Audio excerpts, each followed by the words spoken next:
இந்த வீடியோ டுட்டோரியலில் நம்ம பார்க்க போகிறது ஃபில்டர்.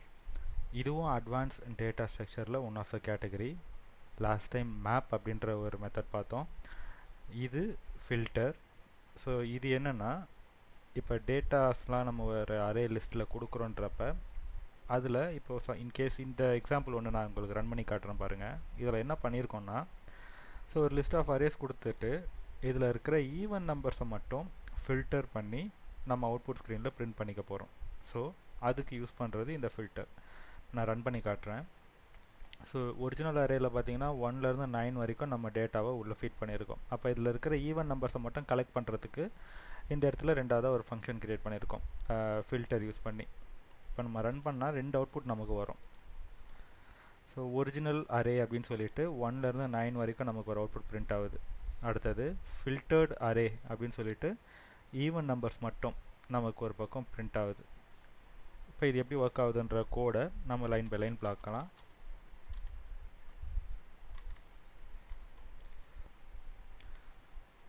ஃபஸ்ட்டு கான்ஸ்டில் ஒரு வேரியபிள் கொடுத்துக்கலாம். நம்பர்ஸ் அப்படின்னு சொல்லிட்டு ஒரு வேரியபிள் நான் அசைன் பண்ணிக்கிறேன். இதில் ஒரு லிஸ்ட் ஆஃப் அரேஸ் டேட்டா நம்ம உள்ளே பாஸ் பண்ணிக்க போகிறோம்.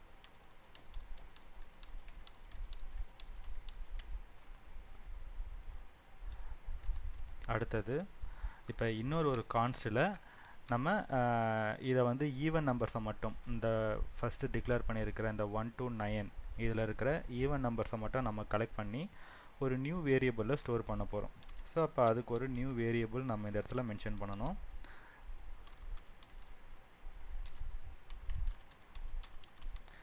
அதுக்கு ஈவன் நம்பர்ஸ்னே அந்த பேர் கொடுத்துக்கிறேன், அந்த வேரியபிளுக்கு அந்த நேம் கொடுத்துக்கிறேன். இப்போ இந்த நம்பர்ஸ்லேருந்து தான் நம்ம டேட்டாவை கலெக்ட் பண்ணணும் இல்லையா? அதனால் இந்த நம்பர்ஸ் அப்படின்றத ஃபஸ்ட்டு நான் மென்ஷன் பண்ணிவிட்டு டாட் இதை ஃபில்டரில் இப்போ நம்ம செப்பரேட் பண்ண போகிறோம். ஸோ டாட் ஃபில்டர் அப்படின்னு சொல்லி இந்த இடத்துல மென்ஷன் பண்ணிவிட்டு இதில் அது எப்படி ஃபில்டர் பண்ணணுன்ற ஃபங்க்ஷனை க்ரியேட் பண்ண போகிறோம். ஃபங்க்ஷன் இதில் ஒரு நியூ வேரியபிள் நான் நம்பர் அப்படின்னு சொல்லி டைப் பண்ணிக்கிறேன். இப்போ இந்த நம்பர் என்ன பண்ணணும் அப்படின்னா, நம்மக்கிட்ட இந்த அரேயில் இருக்கிற இந்த எல்லா டேட்டாவையும் டிவிசபிள் பை 2வா இல்லையான்ற மாதிரி ஒரு கண்டிஷன் செக் பண்ண போகுது. ஸோ எதெல்லாம் நமக்கு வந்து 2ஓட டிவிசபிள் ஆகிட்டு அவுட்புட் வந்து நமக்கு 0வில் வந்து நிற்கிதோ, ஸோ அந்த நம்பர்ஸ் எல்லாம் எலிஜிபிள். இப்போ அதெல்லாம் நம்ம தனியாக கலெக்ட் பண்ண போகிறோம். இதுதான் நம்ம பண்ணுற ஃபங்க்ஷன்.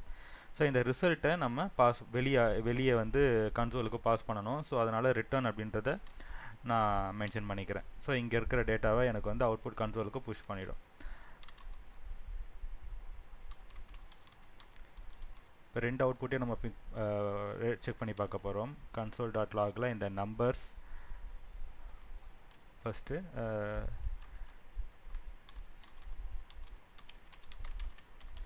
ஒரிஜினல் அரே அப்படின்னு சொல்லி மீன் பண்ணி அந்த அவுட்புட்டை நம்ம பிரிண்ட் பண்ணி பார்த்துக்கலாம். நம்பர்ஸ் இது அப்படியே ஒரு காப்பி எடுத்துக்கலாம். ஸோ ஈவன் நம்பராக க்ரியேட் ஆகிறத செப்பரேட்டாக போட்டுக்க போகிறோம். இந்த ஈவன் நம்பர்ஸ் அப்படின்றத எடுத்து இந்த இடத்துல மென்ஷன் பண்ணிவிட்டு இந்த ஒரிஜினலை எடுத்துகிட்டு ஈவன் அப்படின்னு மென்ஷன் பண்ணிக்கிறேன். ஸோ இப்போ அவுட்புட்டை ரன் பண்ணி பார்த்தா ஒரிஜினல் அரேஸ்லாம் எனக்கு செப்பரேட்டாக வந்துருச்சு. அடுத்தது ஈவன் அரேஸ், அதில் இருக்கக்கூடிய ஈவன் நம்பர்ஸ் எல்லாம் எனக்கு டிவிசபிளானு செக் பண்ணிவிட்டு அந்த கண்டிஷன் சாட்டிஸ்ஃபை ஆன நம்பர்ஸை மட்டும் கலெக்ட் பண்ணி ஈவன் நம்பரில் எனக்கு ஸ்டோர் பண்ணிடுச்சு. ஸோ அது எனக்கு இந்த இடத்துல அவுட்புட்டாக வந்துருச்சு. ஸோ இதுதான் ஃபில்டர் யூஸ் பண்ணி நம்ம ஒர்க் பண்ணுற மெத்தட்.